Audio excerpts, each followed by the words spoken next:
Assalamualaikum warahmatullahi wabarakatuh. Waalaikumsalam warahmatullahi wabarakatuh. Alhamdulillah wa syukurillah la haula wala quwata illa billah. Asyhadu an la ilaha illallah wa asyhadu anna Muhammadar Rasulullah.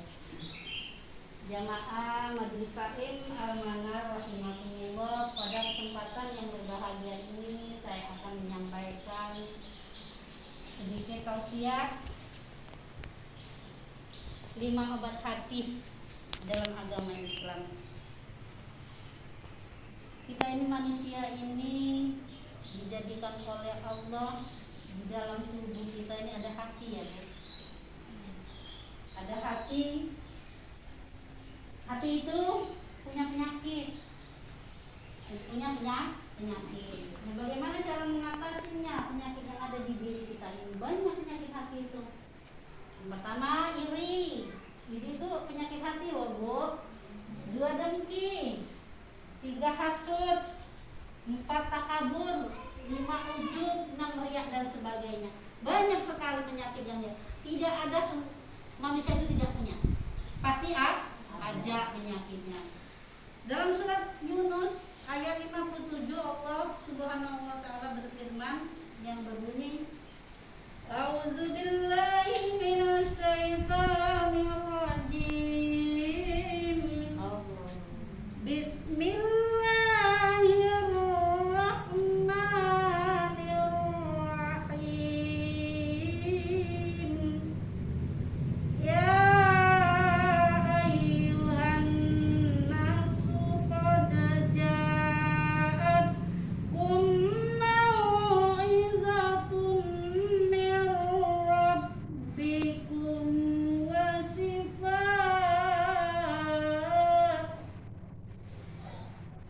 wa shifaa'un lima fis suduri wa hudan wa rahmatul lil mu'minin.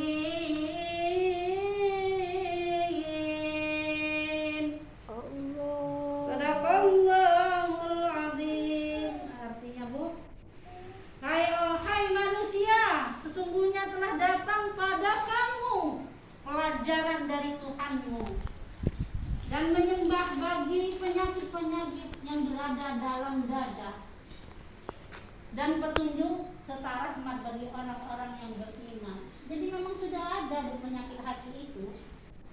Nah sekarang bagaimana cara kita mengatasinya agar kita itu terhindar dari penyakit hati? Ini sangat sulit Bu bagi kita ya Bu ya. Dalam ajaran Islam itu ada 5 untuk cara kita mengobati penyakit hati. Yang pertama itu ada sebuah lagu. Obat hati ada 5 perkara. Yang pertama baca Quran dan maknanya. Tadi barusan saja kita membaca kitab suci Al-Quran, dan mudah-mudahan apa yang sudah kita baca tadi Allah memberikan pahala kepada kita.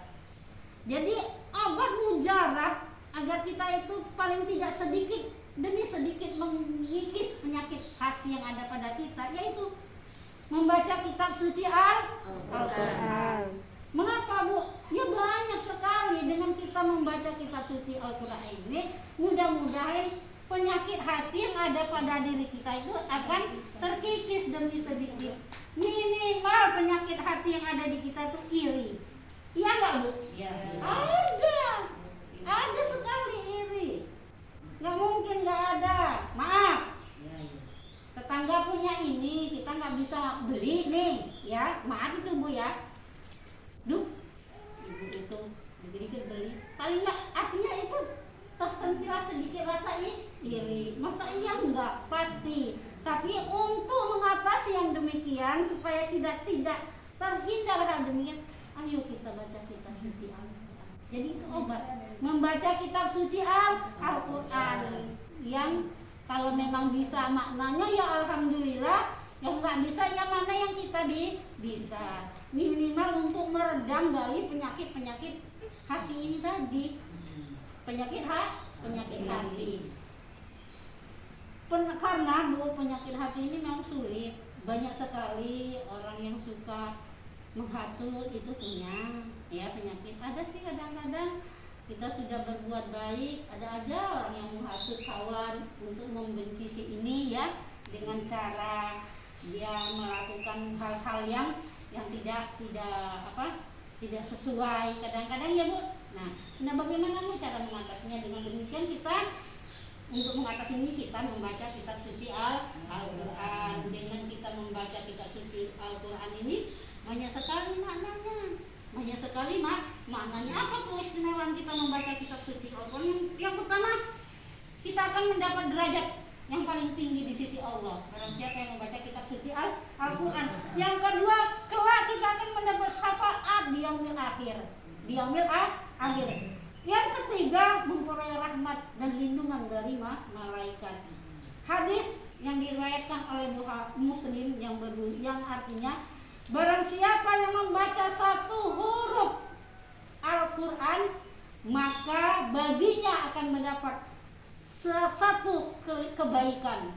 Dari satu kebaikan akan mendapat 10 kelipat kebaikan. Jadi satu huruf aja Ibu mendapat satu kebaikan. Dari satu kebaikan mendapat 10 lipat. Itu yang mengapa kita diwajibkan untuk membaca kitab suci Al-Quran.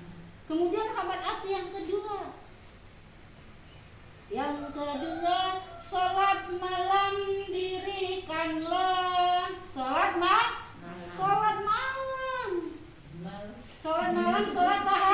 Sholat tahajud di sepertiga malam yang harus kita lakukan sholat wa minal laili fatahajjud bihi nafital. Bu, enak loh Bu kalau sudah biasa. Ya, enak. Seakan-akan hati itu nyaman sekali. Nggak usah banyak-banyak, Ibu lakukan 2 rakaat saja. Agar kita ini bisa mengikis sedikit penyakit yang ada pada diri kita, penyakit hati yang ada pada diri kita. Sholat malam 2 rakaat, minimal 2 rakaat.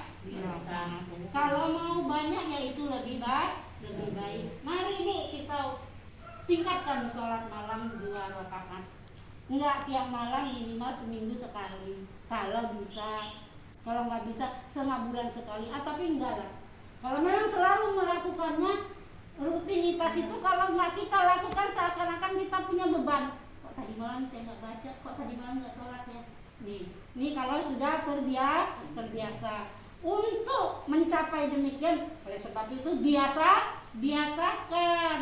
Kalau nggak pernah kita coba, yaitu bablas aja Bu. Tidur memang enak, tidur itu enak ya. Apalagi dari capek banyak kerjaan, tidur terus. Kalau nggak azan nggak bangun. Nah ini dicoba, diupayakan jam 2:30 malam. Tuh, itu salah satu obat hati yang ada di dada kita, penyakit hati. Sepertiga malam itu dari jam 3 sampai jam 4. Ya, kalau mau jam 2 ya boleh, nggak mesti harus jam 3. Ya, seketemunya Ibu. Artinya jam 1 ke atas sampai jam 4. Ya. Kalau emang nggak sempat jam 3, kadang-kadang ya namanya ibu-ibu punya usaha, entah malam ini lagi buat apa sehingga tidur jam 12 malam, tidur dulu sebentar. Atau kalau memang mau dibiasakan itu insya Allah lo biasa. Insya Allah Ibu, kalau memang ibu biasakan insya Allah akan terbiasa. Kalau jam 4 itu bisa nanti ulang.